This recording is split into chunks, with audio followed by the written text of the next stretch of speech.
দেবী ভৈ নমঃ।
হ্যালো সবাইকে, তিথিস ওয়ার্ল্ডে তোমাদের সবাইকে স্বাগত। পেছনের ব্যাকগ্রাউন্ড দেখে তো বুঝতে পারছো যে ননদের বিয়ে চলেই এসছে। আজকে হলো অধিবাস, সকাল সকাল আমরা চলে এসেছি এখানে। এই যে মাম্মা। তো আজকে সারাটা দিন তোমাদের সাথে শেয়ার করব, তাই ভিডিওটা প্রথম থেকে দেখতে থাকো, আশা করছি ভালো লাগবে। তাহলে চলো দিনটা শুরু করা যাক।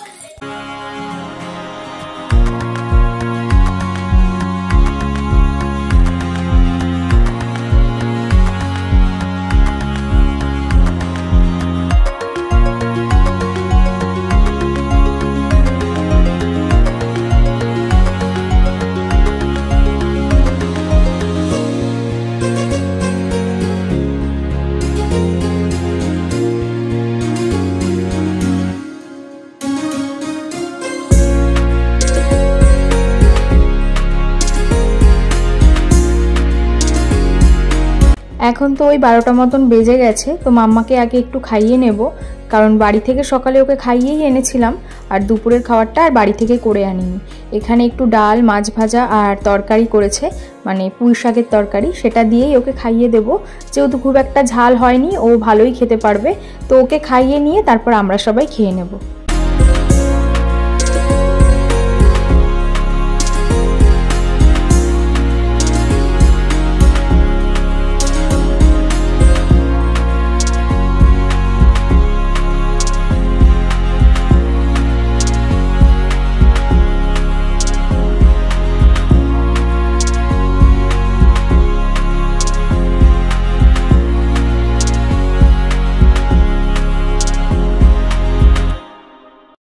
আজকে যেহেতু অধিবাস, সকাল থেকে সেরকম কোনো নিয়ম ছিল না।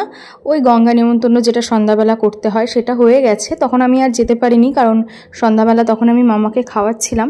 তারপরেই তো বাড়ির আত্মীয় স্বজন সবাই চলে এসছে, আর আমাদের বাড়িতে অনেক আত্মীয় স্বজন, যেহেতু সব দিদিরা, পিসিরা সবাই এসেছিল। তো খুব আনন্দ হচ্ছিল, আর সেই জন্য সবাই মিলে সন্ধেবেলা চানাচুর মুড়ি মেখে বসে গেলাম আড্ডা দিতে।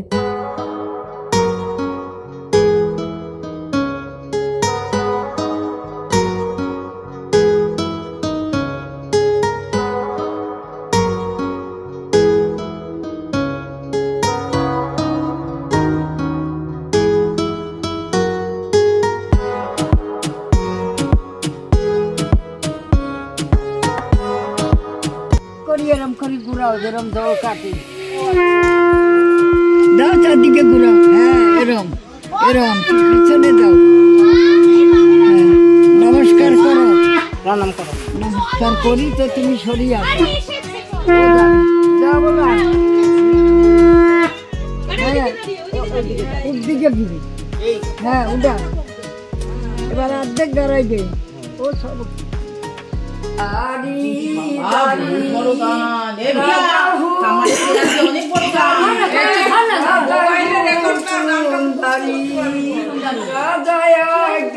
করলে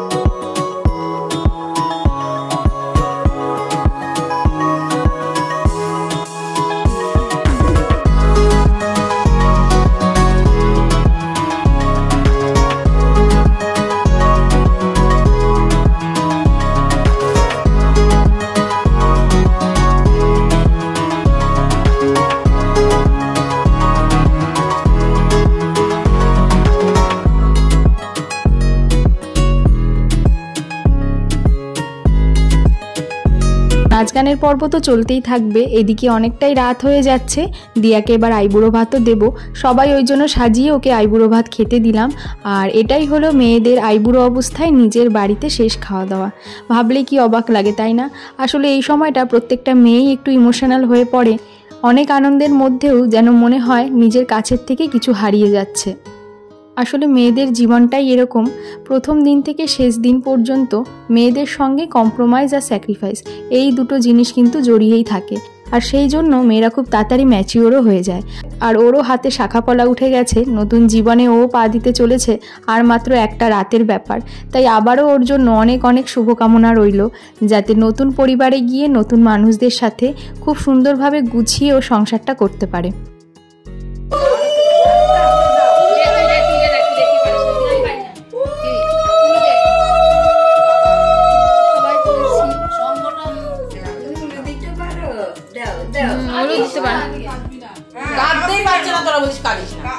আগে বলে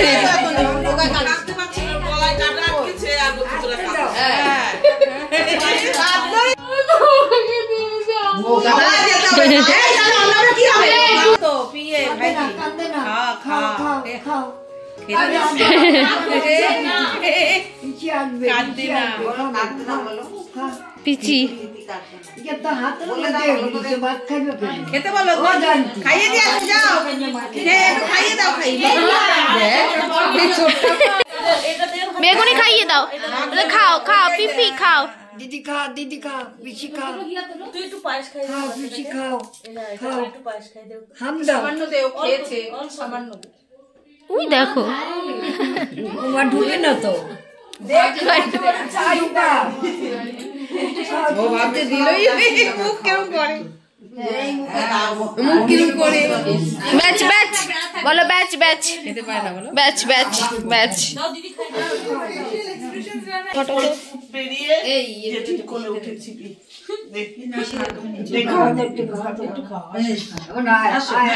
আসো এই পিসি আসো, দুই পিসি আসো, হ্যাঁ কাকিরা সবাই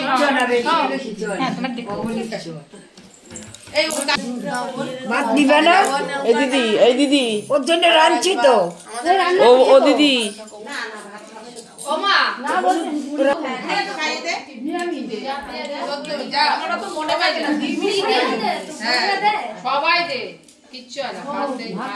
বাপের বাড়ির আইবুড়ো ভাত খেতে তো সবাই দেবে বাপের বাড়ি। দিয়া তো ওইদিকে খাওয়া দাওয়া করছে, এদিকে প্রায় লাস্ট ব্যাচ চলছে, তাই তাড়াতাড়ি আমরাও খেয়ে নিলাম। আর এরপরে সোজা চলে আসলাম একেবারে ভোর 4টের সময়, মানে সূর্য ওঠার আগে গণচন্দন দেওয়া হয় যে সেই সময়টা। এই সময়টা বাড়ির সবাই ওই ঘুমন্ত অবস্থাতেই থাকে, কোনো রকম উঠে জামা কাপড়টা একটু পাল্টে নিয়ে বসে পড়ে এই ছোটোখাটো কয়েকটা নিয়মের জন্য। দিয়াও এখানে কোনো রকম ঘুম ঘুম চোখে শাড়িটা পরে বসেছে। তো এখানে ওকে খই, চিড়া, দই, মুড়ি এইসব মেখে এখন খাওয়ানো হবে। আর এইটাই ওর আজকে সারাদিনের খাওয়া। আবার সেই বিয়ে শেষ হবে রাতে, তখন গিয়ে আবার খেতে পারবে। আর এই সময়টা তো বাড়ির সবাই ঘুমোচ্ছে, তাই আমরা ওখানে কয়েকজন কাকি মা আমরাই ছিলাম। তো আমরা ওকে অল্প অল্প করে একটু দই চিড়া খাইয়েছিলাম। অন্য সময় না এইটা খেতে খুব ভালো লাগে, মানে দই চিড়া মুড়ি মাখাটা। এই যে ভোরবেলা উঠে খাওয়ানো হয়, এই সময়টা কেউ খেতে পারে না, যার জন্য দিয়ার মুখটাও দেখো, দেখলেই বুঝতে পারবে যে ও একদম খেতে চাইছিল না। তাই অল্প অল্প করে কোনো রকম সবাই ওকে একটু মুখে ছুঁয়েছে আর কি। তো এরপরে আমরা আর বেশিক্ষণ বসিনি, মোটামুটি সূর্যটা ওঠা পর্যন্ত অপেক্ষা করেছি। তারপরে ওখান থেকে বেরিয়ে এসেছি, কারণ বাড়িতে সমস্ত জামা কাপড় রয়েছে, সেই আগের দিন সকালে এসেছিলাম। তো মাম্মা তো ঘুমোচ্ছিল, ওই মাম্মাকে ঘুমন্ত অবস্থাতেই গাড়িতে তুলে বাড়ি চলে আসি। স্নান করে পুজো দিয়ে একেবারে রেডি হয়ে যাব গায়ে হলুদের জন্য। তো চলো একেবারে সকালে তোমাদের সাথে আবার দেখা হচ্ছে।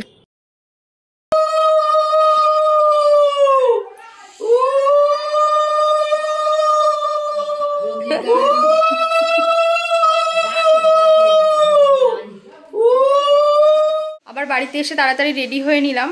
আর সব কিছু কীরকম তাড়াহুড়োর মধ্যে হয়ে যাচ্ছে, একদম সময় পাচ্ছি না যে একটু আস্তে ধীরে সাজগোজ করব। যা হাতের সামনে ছিল সেই সব দিয়ে সেজে নিয়েছি, আর মাম্মাকেও রেডি করে দিয়েছি। এই যে মাম্মা, এই দেখো মাম্মা এখন টিভি দেখছে, কারণ ওর শরীরটা একটু খারাপ করছে। ওয়েদারটা যেহেতু ভীষণ খারাপ, সেই জন্য আর কি ঠান্ডা ঠান্ডা মতন একটু লেগেই গেছে। তো যাই হোক, আমরা এখন ওইদিকে যাই। তো চলো তোমরা দেখতে থাকো।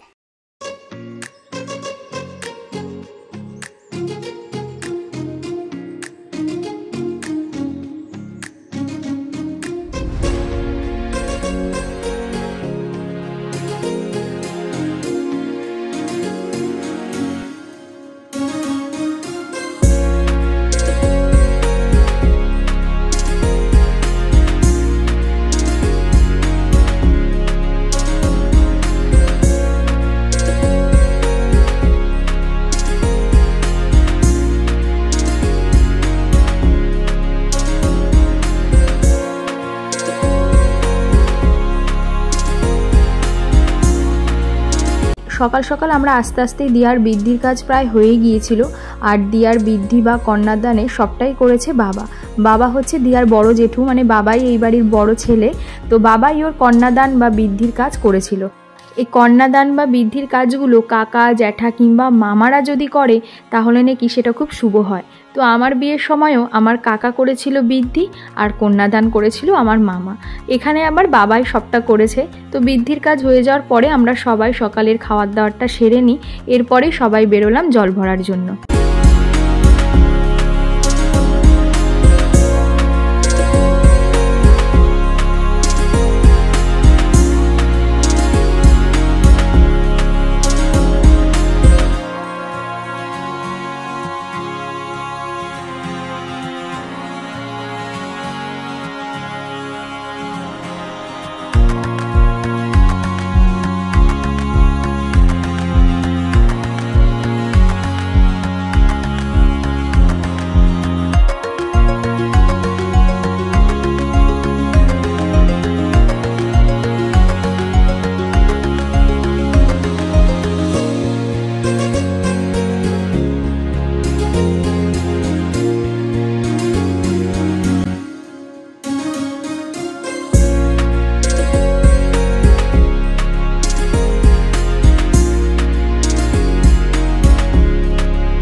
আর এদিকে দেখো মাম্মাকে সকাল থেকে একা একাই ঘুরে বেড়াচ্ছে।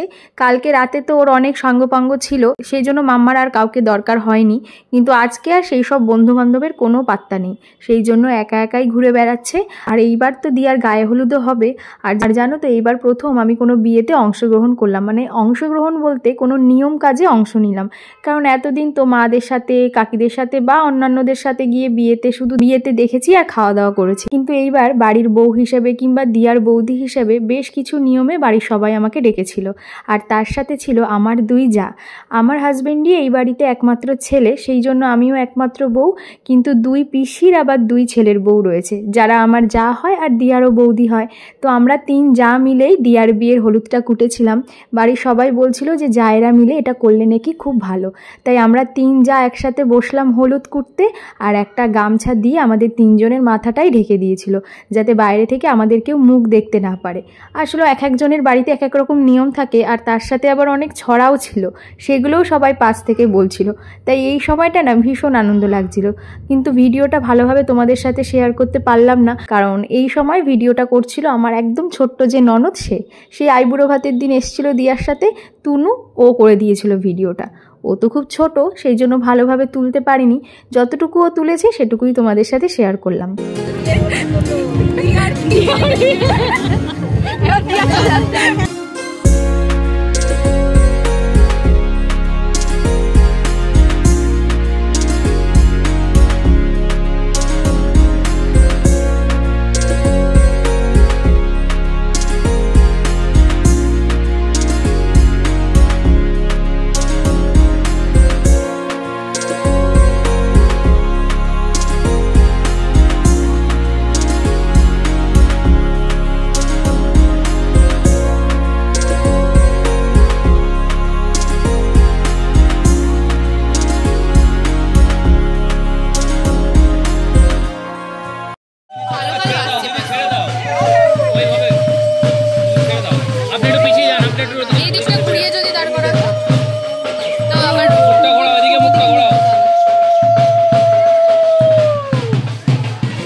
দিয়ার বিয়েতে আমার মা বাবারও আসার কথা ছিল, কিন্তু দোকানে একটু চাপ থাকার জন্য বাবা আর আসতে পারেনি বিয়েতে।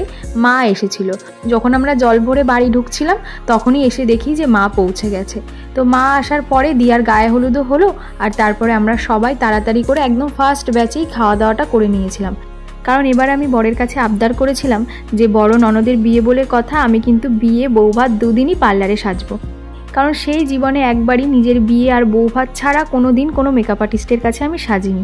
ওই নিজে নিজে যতটুকু পারি ততটুকু সেজেই চলে যাই সব জায়গায়। তবে খুব ইচ্ছা ছিল এবার দিয়ার বিয়েতে একটু সুন্দর করে সাজবো। তো ও কোনো রকম বারণ করেনি, কারণ ওরই বন্ধুর এক বউ পল্লবী, ওই আসবে আমাদের বাড়িতে বিয়ে আর বৌভাত দুদিনই আমাকে সাজানোর জন্য। তাই ও বলেছিল যে 4টের মধ্যে চলে আসবে। সেই জন্য আমরাও আর দেরি না করে তাড়াতাড়ি খেয়ে বাড়ির দিকে আসি। তো মাম্মা, মা, বাকিরা সবাই বাড়ি চলে গিয়েছিল। আমি আর ও গিয়েছিলাম একটু মচলন্দপুরে ফুল মার্কেটে, কারণ ও যে রাতে সাজাবে তার জন্য যে ফুলগুলো দরকার সেগুলোই আনতে গিয়েছিলাম। আর এই দিন এত বিয়ের তারিখ ছিল, এত বিয়ে হয়েছে যে ফুলের দাম দ্বিগুণ তিনগুণ হয়ে গেছে আর কি। তাই নিজে গিয়ে একেবারে কয়েকটা ফুল পছন্দ করে বাড়ি আসি। কি ফুল নিলাম আর কিভাবে ও আমাকে সাজালো, তারপর দিয়ার বিয়ে কীরকম কি হলো সবটাই তোমাদের সাথে না হয় পরের ভিডিওতে শেয়ার করব, কারণ এই ভিডিওটা তো অনেকটাই বড় হয়ে গেছে। তাই অবশ্যই তোমরা আমার পরের ভিডিওগুলো কিন্তু দেখো। তাহলে চলো এই ভিডিওটা এখানেই শেষ করছি। যদি ভালো লেগে থাকে অবশ্যই একটা লাইক করো, আর আমার চ্যানেলের ভিডিওগুলো যদি তোমাদের ভালো লেগে থাকে আমার চ্যানেলটাকেও সাবস্ক্রাইব করো। তাহলে চলো আজকের মতন টাটা, আবার পরের ভিডিওতে দেখা হবে। সবাই ভালো থেকো, সুস্থ থেকো। Thank you.